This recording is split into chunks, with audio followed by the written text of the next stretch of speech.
તળાજા ખાતે આઈપીએસ અધિકારી મોસમ મહેતા સાહેબે આજરોજ સંભાળ્યો ચાર્જ। કાયદો વ્યવસ્થા મજબૂત બનાવવા તંત્ર સક્રિય।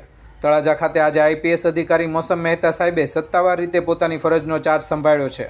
અગાઉ તેઓ ભાવનગર ખાતે પ્રોબેશનર એસપી તરીકે ફરજ બજાવી રહ્યા હતા।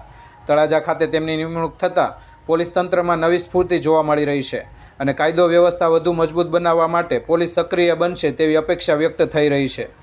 તળાજા વિસ્તાર અને આસપાસના વિસ્તારોમાં છેલ્લા ઘણા સમયથી ખનીજ માફિયા, અસામાજિક તત્વો તેમજ રોમિયોગીરી કરતા તત્વો સામે કડક કાર્યવાહી કરવામાં આવે તેવી સ્થાનિકોમાં આશા જાગી છે।